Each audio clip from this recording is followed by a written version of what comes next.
Salut, c'est Trado, je suis content de vous retrouver pour la mise à jour des zones d'accumulation rationnelle. Je vous rappelle que ce format s'adresse aux investisseurs de long terme dont l'horizon de placement est pluridécennal.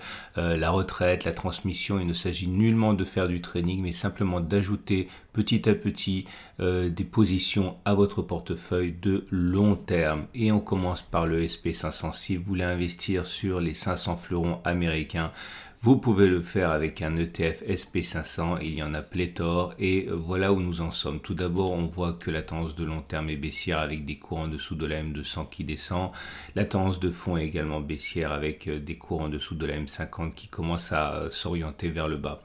Dans ces conditions, on ne voit pas vraiment comment on pourrait éviter un retour sur le support intermédiaire des 37,90-37,15. C'est la prochaine zone d'accumulation rationnelle, zone sur laquelle on a déjà préalablement rebondi.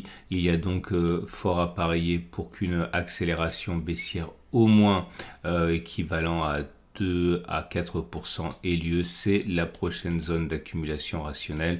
Il y en a d'autres. Le support hebdomadaire des 36,80, 36,35, si on y va, pourra faire l'objet également d'une accumulation de la part de très nombreux investisseurs, j'imagine. Pour l'instant, la bougie Aiki Nashi du moment ne laisse pas augurer de retournement, vous le voyez. On a une bougie qui est rouge et puis surtout on a une bougie qui est rouge sans mèche haute, ce qui est le signe des bougies fortement baissières et qui laisse envisager qu'il est plus plausible que l'on continue de baisser plutôt que l'on ait fait les plus bas. Et on passe au Nasdaq. Si vous voulez investir sur les plus grandes entreprises technologiques américaines, vous pouvez le faire avec un tracker, un ETF Nasdaq et regardez la tendance de long terme qui est pour l'instant toujours baissière, de même que la tendance de fond. Néanmoins, je le dis et je le répète, cette énorme zone rouge ici est une zone d'accumulation rationnelle sur laquelle, petit à petit, progressivement, des investisseurs accumulent. Je vous montre pourquoi c'est une zone d'accumulation rationnelle. Il faut remonter sur les données mensuelles. C'était une zone de congestion et toutes les zones de congestion, une fois qu'elles sont cassées, ont tendance à devenir des zones de support, donc des zones d'accumulation. Et regardez ici, on l'avait déjà testé ici et ça fait 5 mois en fait que l'on est soutenu par cette zone, qu'on n'arrive pas à la casser et elle fait l'objet d'accumulation notamment par les investisseurs qui ont le long terme en point de mire. Donc nous sommes sur une zone d'accumulation rationnelle, mais il y a des zones d'accumulation rationnelle à l'intérieur de cette grande zone d'accumulation rationnelle, notamment cette zone des 12 000, 11 930 qui est une zone de support. Il y en a d'autres ici, des 11 260, 11 030. Bref, ce qu'il faut considérer dans une optique d'accumulation progressive, c'est de rentrer petit à petit chaque fois que l'on va chercher une nouvelle zone d'accumulation. Surtout ne pas acheter en une fois pour faire de la baisse, votre allié, donc un peu ici, un peu là, et tout au long de la baisse éventuelle, tout en sachant bien sûr que rien n'est assuré, pas plus la baisse que la hausse. Il faut simplement tirer parti de la baisse éventuelle pour considérer qu'à long terme on devrait être plus haut que maintenant. Les bougies Aiki Nashi montrent qu'on n'a pas de signe de retournement pour l'instant, toujours des bougies rouges et surtout toujours des bougies rouges sans mèche haute, ce qui montre que la continuation de la baisse est plus plausible que l'inverse. Et si vous désirez investir pour le long terme sur les 50 fleurons européens, vous pouvez le faire avec une seule action, un seul ETF. Il y en a là aussi beaucoup. Il faut savoir quand même que la tendance de long terme est baissière, de même que la tendance de fond, mais on est sur une zone d'accumulation rationnelle très large. Sur toute son épaisseur, c'est une zone qui fait quand même la bagatelle de 10%. Il faut donc être capable d'accumuler dans l'éventualité d'une baisse et d'un transit par toute la hauteur de cette zone. Je vous montre rapidement pourquoi cette zone existe. On regarde les données mensuelles comme d'habitude et vous voyez que c'est toujours le même mécanisme. C'était une zone de résistance, elle a été cassée, elle a changé de polarité, elle est devenue support. Regardez les différentes tentatives de cassure de cette zone, toutes ont échoué. C'est une zone sur laquelle les investisseurs sont friands et c'est pour ça qu'elle doit être considérée comme une zone intéressante d'accumulation rationnelle, tout en sachant bien bien sûr qu'il est toujours possible qu'on la casse, mais c'est pas ce qui s'est passé lors des multiples tentatives de cassure précédentes. Donc voilà, zone d'accumulation rationnelle tout au long de la descente. Et nous sommes également dans un régime de bougie Aiki-Nashi de baissier, hein, ce régime, puisque vous avez une bougie rouge, mais surtout la première bougie rouge sans mèche haute. Autrement dit, il est plus plausible que l'on continue de baisser plutôt que l'on ait fait les plus bas.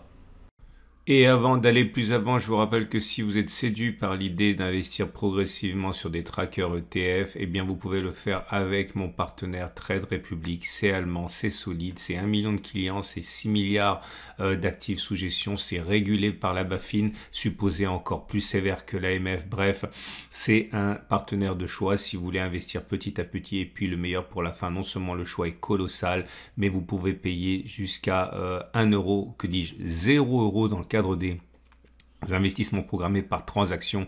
Et si vous investissez progressivement, eh bien ça fait toute la différence de performance sur le long terme. Donc je répète, c'est un partenaire, vous avez un lien en dessous de la vidéo pour ouvrir un compte, ou du moins pour en savoir davantage sur ce courtier qui, encore une fois, est celui que je recommande pour ma stratégie.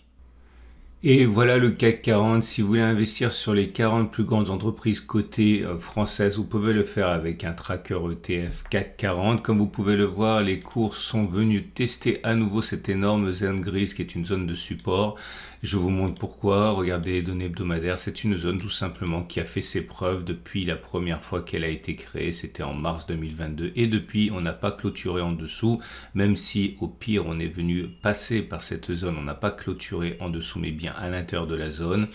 Difficile à partir de là de parier sur une cassure d'une telle barrière à la baisse. En tout cas, ce qui est sûr, c'est qu'on peut tout à fait envisager de passer à l'intérieur de cette zone. On l'a déjà fait préalablement. Donc, il faut être capable d'accumuler progressivement si cela se produit. La prochaine zone de support intermédiaire, c'est cette zone-là, des 6015, 5970, et celle d'après est celle des 5890, 57, 57, ici, zone qui a fait ses preuves récemment, hein. Il faut remonter à juin, hein, pour voir tous ces contacts avec cette zone de support. Donc clairement, première zone, c'est environ à 2%, et puis ensuite entre 3,5 et 5,8%, zone qu'il faut garder à l'esprit, et surtout envisager comme des zones de renfort. La tendance de long terme est toujours baissière, la tendance de fond est toujours, on va dire neutre, hein, puisqu'on est en dessous de la M50, mais que celle-ci monte.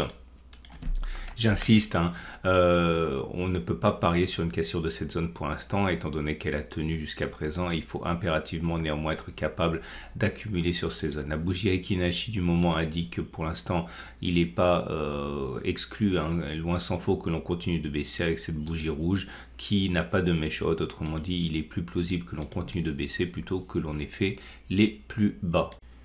Et vous pouvez également investir sur les 225 plus grandes capitalisations japonaises, et vous pouvez le faire avec un tracker ETF Nikkei, et regardez ça, tendance de long terme en fait plus favorable, hein, que sur les autres indices qu'on a envisagés, puisqu'on est au-dessus de la M200. La tendance de long terme n'est pas baissière, la tendance de fond non plus. On est venu se poser sur l'oblique de support ici.